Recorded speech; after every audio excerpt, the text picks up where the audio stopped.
அன்பர்களுக்கு வணக்கம். இன்றைய பதிவில் நாம் காண இருப்பது 5 முகங்களுடனும் 8 கரங்களுடனும் முருகப்பெருமான் அருள் புரியும் ஓதிமலை முருகப்பெருமான் திருக்கோவில் பற்றிய தகவல்களை பற்றி தான் காண இருக்கிறோம். பொதுவாக முருகப்பெருமானை ஆறுமுகர் என்கின்ற பெயர் கொண்டும் அழைப்பர். அவர் 6 முகங்களை கொண்டிருப்பதால் அப்பெயர் முருகப்பெருமானுக்கு வந்ததாக சொல்லப்படுகிறது.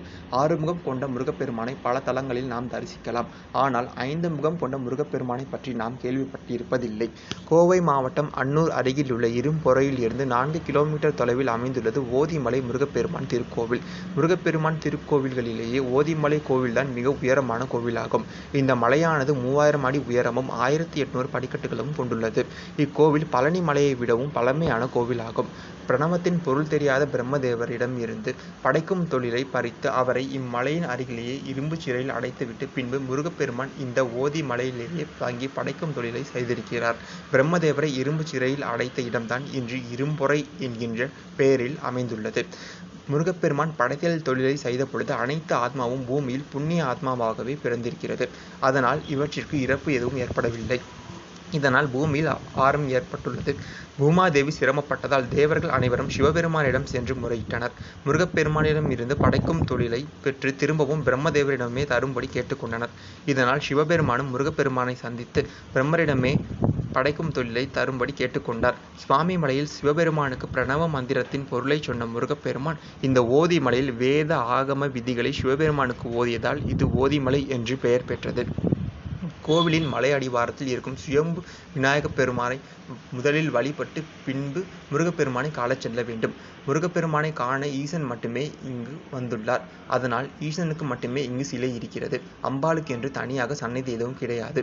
ஆனால் இம்மலையின் மேல் காசி விஸ்வநாதர் காசி விசாலாட்சி என்கின்ற பெயரில் இருவரும் தனிச்சன்னதியில் காட்சி தருகிறார்கள். இப்பகுதி மக்கள் ஓதிமலை முருகப்பெருமானின் விருப்பம் பெற்ற பிறகு எந்த காரியமானாலும் செய்கிறார்கள். அரளிப்பூ மாலையை கொண்டு வந்து முருகப்பெருமானின் சிரசில் வைத்து கோரிக்கையை வேண்டுகிறார்கள். அதில் முருகப்பெருமானுக்கு விருப்பம் என்றால் மாலை கீழே விழும், இல்லை என்றால் மாலை சிரசிலிருந்து கீழே விழாது. இக்கோவிலின் வடமேற்கு பகுதியில் போகர் வேள்வி நடத்திய இடம் உள்ளது. அந்த இடத்தில் உள்ள மண் வெண்மையான நிறத்தில் இருக்கும். ஆதியில் இந்த மண்ணை தான் திருநீறு பிரசாதமாய் கொடுத்து வந்துள்ளனர். நவபாஷாணத்தில் முருகப்பெருமானின் சிலை செய்து அதை பழனி மலையில் பிரதிஷ்டை செய்ய முனிவர் போகர் சென்று கொண்டிருந்தார். அப்பொழுது மேற்கு தொடர்ச்சி மலைக்கு பிறகு அவருக்கு பழனிக்கு செல்ல வழி தெரியவில்லை. சட்டென்று அவருக்கு ஓதிமலை நினைவுக்கு வர முருகப்பெருமானை நினைத்து வேள்வி ஒன்றை நடத்தினார் போகர். அப்போது ஓதிமலையில் முருகன் பெருமான் 6 முகங்களுடனும் 12 கைகளுடனும் இருந்தார் என்பது ஐதீகம். ஆனால் இன்று 5 முகத்துடனும் 8 கரங்களுடனும் காட்சி தருகிறார். இதற்கு காரணம் போகர் முனிவர் தான். தனது பக்தர் போகருக்கு பழனி திருத்தலம் செல்ல வழிகாட்ட அதிசயத்தை நிகழ்த்தினார் முருகப்பெருமான். தனது 6 தலையிலிருந்து ஒரு தலையை பிரித்து 4 கரங்களையும் கொண்டு முருகப்பெருமான் போகர் முன்பு காட்சி அளித்து அவரை குமாரபாளையம் வரை அழைத்து சென்று பின்பு பழனிக்கு வழிகாட்டி விட்டு அங்கேயே குமாரபாளையம் முருகராக அமர்ந்து விட்டார். இதனால் தான் ஓதிமலை முருகப்பெருமானுக்கு 5 தலையுடனும் 8 கைகளுடனும் காட்சி தருகிறார் என்று தல வரலாறு கூறுகிறது. எனவே பழனி மலைக்கு முன்னரே உருவானதுதான் இந்த இரும்பொறை ஓதி ஆண்டவர் ஓதிமலை திருக்கோவில். பொதுவாக அனைத்து கோவில்களிலும் மூலவர் சிலை பீடத்தின் மீது நிறுவப்பட்டிருக்கும்.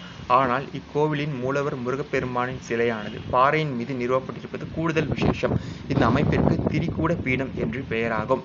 திங்கள், வெள்ளி, சஷ்டி, கார்த்திகை, அமாவாசை தினங்களில் மட்டுமே இத்தலம் முருகப்பெருமானை நாம் தரிசிக்க முடியும். எனவே இந்த அதிசய கோயிலை வாழ்வில் ஒருமுறையாவது தரிசித்து முருகப்பெருமானின் அருளை நாம் பெறுவோமாக.